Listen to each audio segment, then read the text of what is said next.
Okay, सो हम जा रहे हैं श्रीमद् भगवद गीता का एक और श्लोक लेने। कल हम लोगों ने लिया था चैप्टर 7 का दूसरा श्लोक। मैं पहला भी ले सकता हूँ। चलो तीसरे की बात करते हुए ना, चैप्टर श्लोक 3।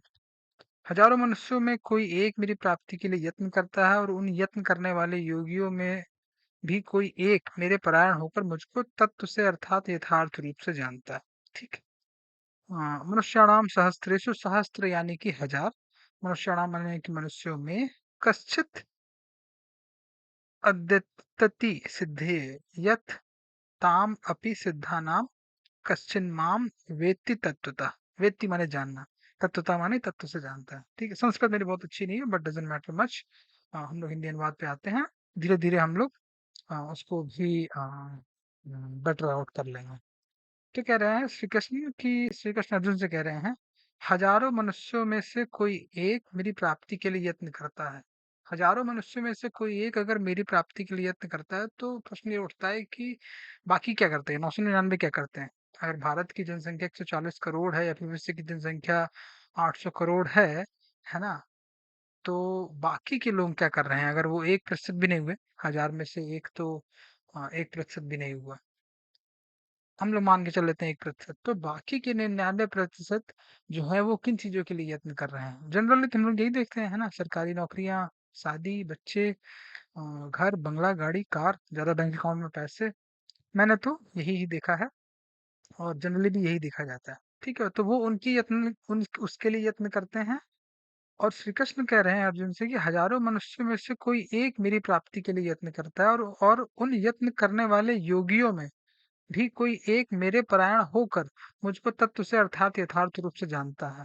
ठीक है, तो बहुत से, एक तो पूरी की पूरी भीड़ ऐसी है जो यत्न ही नहीं कर रही है, यानी कि जो सही चीज के लिए प्रयास ही नहीं कर रही है। अगर आपको क्रिकेट में अच्छा होना है, अगर आपको यॉर्कर बॉल मारने की मैच के अंदर आप यॉर्कर बॉल मार पाए और डेथ ओवर्स में अच्छी बॉलिंग कर पाए, ताकि आपकी टीम कम रन खाए, ताकि आपके बैट्समैन को कम रन बनाने पड़े और आप मैच जीत पाए, उसके लिए आपको यॉर्कर यॉर्कर का अभ्यास करना पड़ता है ना।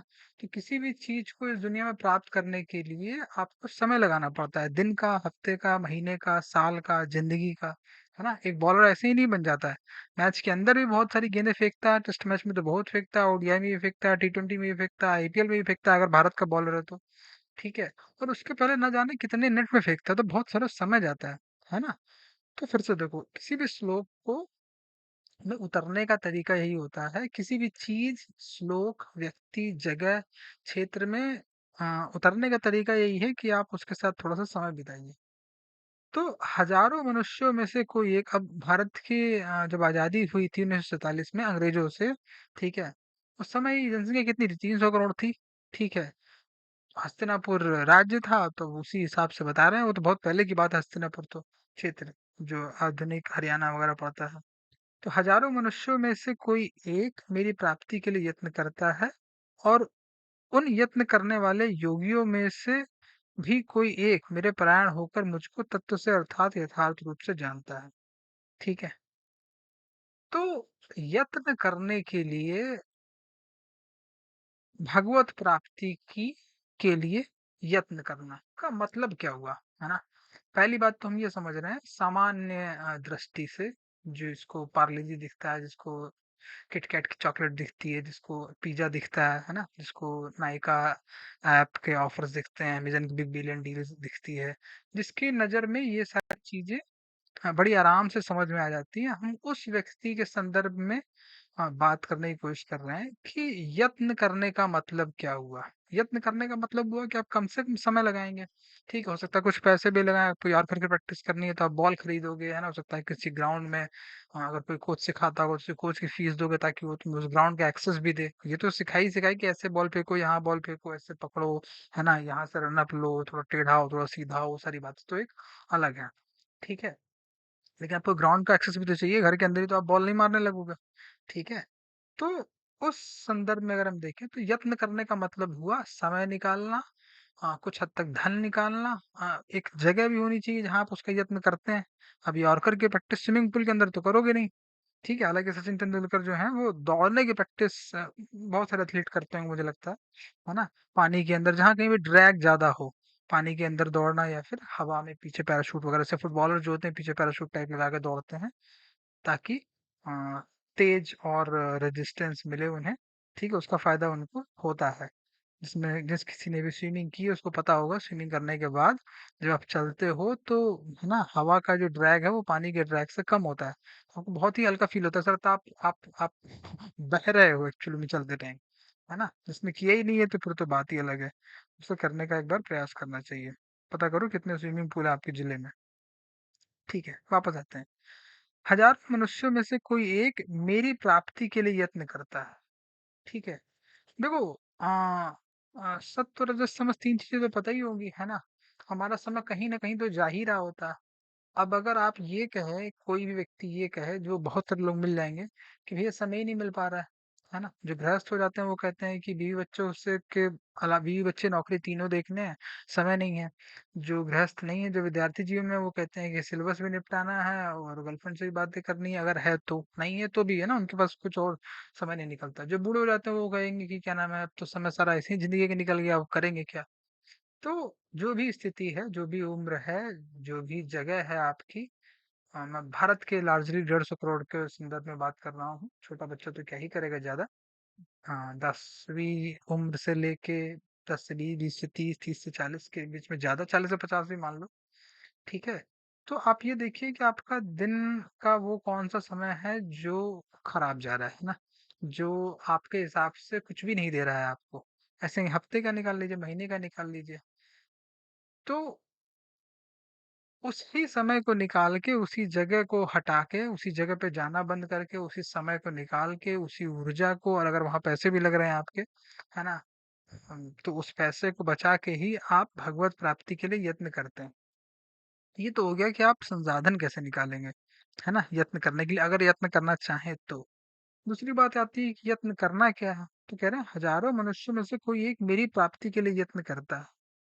अब देखो, जब भी यहाँ पे कृष्ण दो रूप लेते हैं, कृष्ण एक मानव स्वरूप लेते हैं हमेशा, और कृष्ण एक, है ना, जो सत्य है, अनंत है, उसका भी स्वरूप लेते हैं। तो यहाँ पे श्री कृष्ण मानव प्राप्ति की बात नहीं कर रहे हैं, श्री कृष्ण अनंतता की प्राप्त कर रहे हैं, अनंतता की बात कर रहे हैं, कह रहे हैं ना आगे चल के।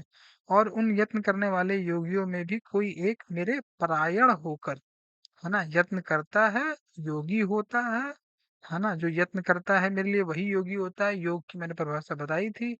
अपनी जो श्रेष्ठतम स्वरूप है ना, उसकी तरफ बढ़ना ही खुद का अपने श्रेष्ठतम स्वरूप से योग प्राप्त करना है एक सेंस में। और उस प्रोसेस में आपकी जो भी ऐसे संबंध हैं, ऐसी आदतें हैं, ऐसी ऐसे ऐसी जगहें हैं जहाँ पे जाने से आपको आपके जो सर्वश्रेष्ठ रूप है उसको कुछ नहीं मिल रहा है ना। और बाद में संसाधन कम पड़ जाता है, आपके पास समय कम पड़ जाता है, वगैरह वगैरह।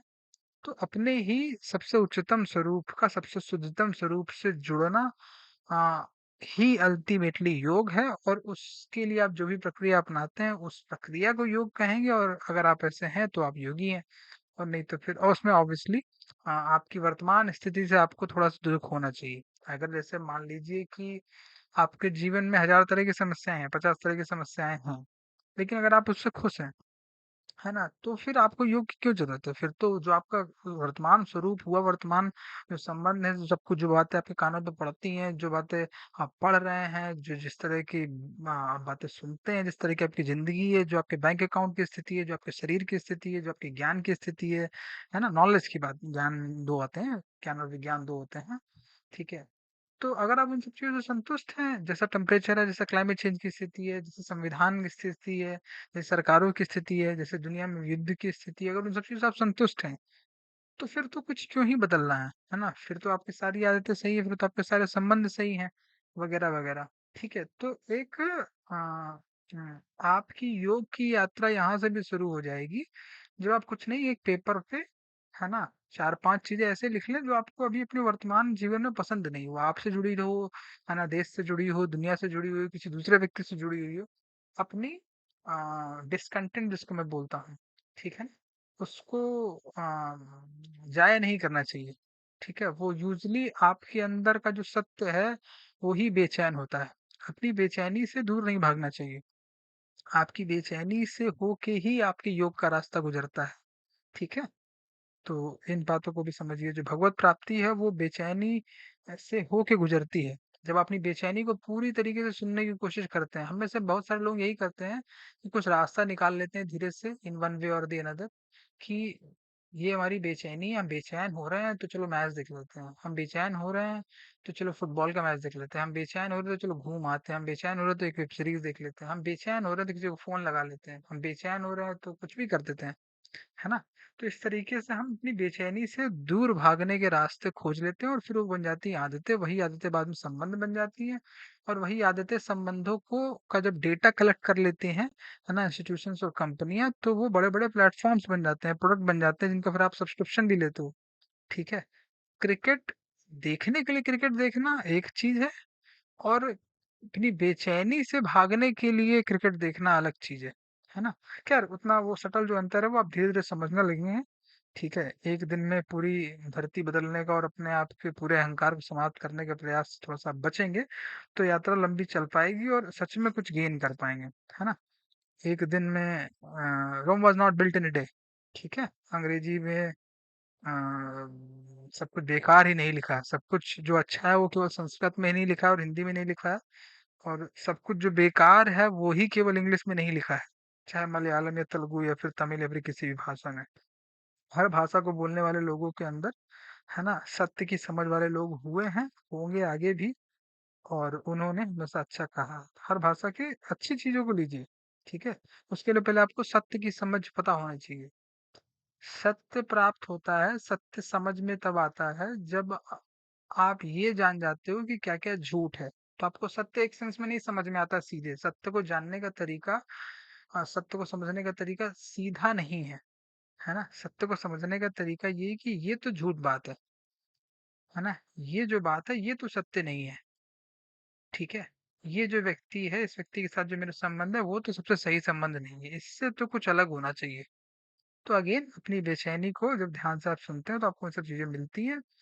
हाँ, हमें एक बहुत बड़ी वजह है जिस वजह से एंटरटेनमेंट इंडस्ट्री इतनी बढ़ गई है, और आगे भी बढ़ेगी, अभी तो ट्रेंड उसके उसी तरीके से दिख रहे हैं, कि बेचैनी को पूरी तरीके से सुनना आसान नहीं है, क्योंकि फिर वो हमें बहुत अंदर से हिला के रख देती है, बहुत कुछ ऐसा है जो हम असहज हो जाते हैं। ठीक है, लेकिन दिक्कत ये होती है कि वही लोग असहज होते हैं अपनी बेचैनी से जो अपनी बेचैनी को पूरी तरीके से नहीं सुनते हैं। बेचैनी को आधा सुनेंगे तो हमेशा असहज हो जाएंगे। अपनी बेचैनी को पूरा सुनिए। पूरा सुनने के लिए ज़रूरी है कि आप थोड़ा-सा समय निकालिए, एक जगह निकालिए जहाँ आप शांति से सुन पाइए, है ना? तो इस प्रोसेस में आर्ट वगैरह बनाना अच्छा रहता है। आर्ट के थ्रू एक्सप्रेस करिए अपनी बेचैनी को। कुछ खेलिए-कूदिए, वहाँ भी आपकी बेचैनी दिखने दिखना शुरू हो जाती है ना? जिसको जनरल स्पोर्ट्स की भाषा में बोलते हैं पैनिक हो जाना। ठीक है? आप को मान लीजिए 6 बॉलों पे 15 रन चाहिए, 6 बॉलों पे 10 रन चाहिए। हो सकता है आप वहाँ पे बेचैन होके पैनिक होके कुछ उल्टा-सीधा शॉट मार देते हैं, आउट हो जाते हैं, आपकी टीम हो जाती है हार। ठीक है? जबकि आपकी टीम चाहिए थी जीत लास्ट के ओवर तक भी। तो इस तरह की चीज़ें होती हैं, तो स्पोर्ट्स भी एक अच्छा ज़रिया है अपनी बेचैनी को साफ-साफ देख पाने का, और आप जीत पाए या नहीं पाए अपनी बेचैनी को, उस बात को भी साफ-साफ देख पाने का। है ना? तो उस प्रोसेस में अगर आप खेलते-कूदते कुछ भी नहीं है तो उसको करिए। ठीक है, चेस भी खेल सकते हैं आप, उसमें भी मूव चलने पड़ते हैं। चेस, फुटबॉल, क्रिकेट या फिर कोई और भी बैडमिंटन जो आपको स्पोर्ट्स अच्छा लगे। आर्ट भी मैंने एक बताया। वापस आ जाते हैं श्लोक पे। हजार मनुष्यों में से कोई एक मेरी प्राप्ति के लिए यत्न करता है। कितने लोग क्रिकेट खेलते हैं सच में? देखने वाले तो बहुत है ना? ऐसे ही जो खेल नहीं रहा है फिर वो क्या ही बेचैनी को जान पाएगा, समझ पाएगा, क्या इम्प्रूवमेंट होगा उसका? ठीक है? तो जो स्पोर्ट्स भी हैं पर्सन्स, वो थोड़े तो योगियों के करीब हैं ही हैं। उनकी संभावना ज़्यादा है कि वो भगवत प्राप्ति या फिर, है ना, तत्व से जान पाएँ, सत्य को समझ पाएँ, बेचैनी को समझ पाएँ, इन कंपैरिज़न टू वो लोग जो कि खेल ही नहीं रहे हैं। ठीक है? हज़ारों मनुष्यों में से कोई एक मेरी प्राप्ति के लिए यत्न करता है, और उन यत्न करने वाले योगियों में भी कोई एक मेरे परायण होकर मुझको तत्व से अर्थात यथार्थ रूप से जानता है। मेरे परायण होकर मुझको तत्व से अर्थात यथार्थ रूप से जानता है। अब यथार्थ रूप से जानता है ये सुन के ऐसा लग सकता है कि ऐसा हो जैसे कि कहीं कुछ पढ़ लिया हो कि अच्छा ठीक है इस बिल्डिंग को है ना, इसने बनाया था, इसका इतना लंबाई थी, इतनी चौड़ाई थी। ऐसा नहीं है, देखो लिखा हुआ है उन्होंने, क्योंकि एक मेरे परायण होकर मुझको तत्व से जानता है, अर्थात यथार्थ रूप से जानता है। इसकी प्रक्रिया मूलतः ऐसी होती है कि जब आपकी सोच जो इंटरनल, जो हम लोग चैटर करते रहते हैं, ये वो इधर उधर सोचते रहते हैं, जैसे ही आपकी सोच शांत होती है, तब सत्य के पास वो जरिया आता है, वो जगह बनती है, जब वो अपने आप को आप तक, है ना, खोल सके। वही बात बेचैनी के लिए भी है। तो अ, परायण होने का मतलब यही है, जब आप बाकी सारे अपने झंझटों से आने वाली जो सोच की प्रक्रियाएं हैं, जो बहुत सारे विचार हैं, भावनाएं हैं, उनको ता पाते हैं, है ना, क्लियरिंग द फील्ड, जिसको कृष्णमूर्ति बोलते हैं। ठीक है, तब जाके सत्य अपने आप ही आ जाता है। ठीक है, आप सत्य तक नहीं जाते हैं, सत्य आप तक आ सकता है, आप कभी भी सत्य तक नहीं जा सकते, इसको बोलते हैं Krishnamurti, truth is a pathless land. कोई रास्ता नहीं है सत्य तक जाने का। जब आप फील्ड क्लियर कर देते हो, तो सच अपने आप आपके पास आ जाता है। जब आपकी सारी दौड़े, सारी बेचैनियां, सारे झूठ हट जाते हैं, तो केवल सत्य सत्य रह जाता है, आप भी नहीं रह जाते हैं। ठीक है, तो इस पे समाप्त करते हैं, फिर हम एक जल्दी दूसरे श्लोक को लेंगे। बाय।